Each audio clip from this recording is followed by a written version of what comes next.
मैं अपनी छठ पूजा का व्रत कैसे पूरा करूंगी? मेरे पास तो कोई सामान भी नहीं है। अब आप ही मेरी मदद कीजिए, मेरे पति को जल्दी से ठीक कर दीजिए बस। फिर 2-3 दिन में उसकी टोकरी की अच्छे से बिक्री हो जाती है, जिससे उसे थोड़े पैसे मिल जाते हैं। वो लंबा सिंदूर लगाकर पूजा का और अपनी श्रृंगार का सामान लेकर नियम से छठ पूजा की 2 दिन की विधि नहाकर और खाकर और खरना पूरी करती है।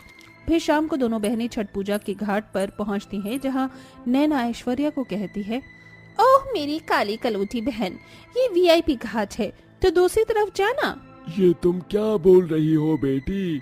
छठ पूजा का घाट सबके लिए बराबर होता है। फिर दोनों बहनें सूर्य को अर्घ्य देकर चली जाती हैं। उफ, कितनी ठंड हो रही है, कल सुबह जल्दी आना है, थोड़ी मोटे कपड़े पहन के या शॉल ले लूंगी। सूर्योदय होने के टाइम काली बहू 1 घंटे पहले ही वहां पहुंच जाती है और सूर्योदय होते ही जल अर्पण कर देती है। वहीं 4-5 बजे नैना आती है तो सूर्य को अर्घ्य देती है।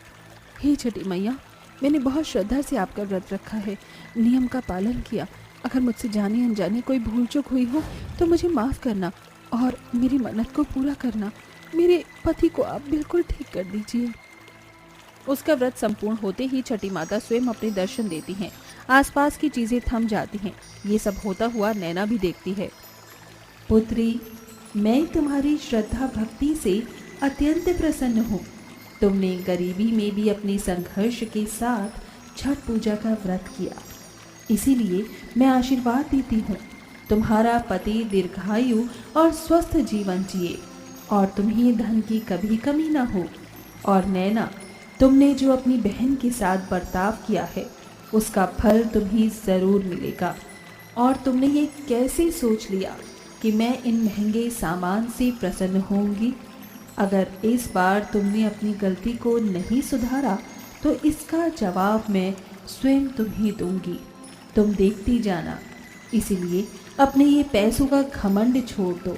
मैं तुम्हें आखिरी मौका देती हूँ, क्योंकि जिसने तुम्हें बनाया है वही तुम्हें बिगाड़ भी सकता है।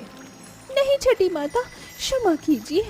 ये कहते ही छठी माता उसी तालाब में चली जाती हैं। इतने में नैना के पास उसके पति के एक्सीडेंट की खबर आती है। ये सुनकर नैना ऐश्वर्या से माफी मांगती है। ये क्या हो गया ऐश्वर्या, मैंने तेरे साथ बुरा किया है, उसके लिए मुझे माफ कर दे। मुझे अपने किए की सजा मिल गई है। छठी मैया मुझसे नाराज हो गई है। मैं पूरी विधि के साथ अगले साल उनकी पूजा करूंगी, तो मुझे सब बताएगी ना? हाँ, मैं तुझे सब बताऊंगी, लेकिन अभी छठी मैया ने तुम्हें एक मौका दिया है। पहले जीजू के पास चलते हैं, अभी उनको देखते हैं।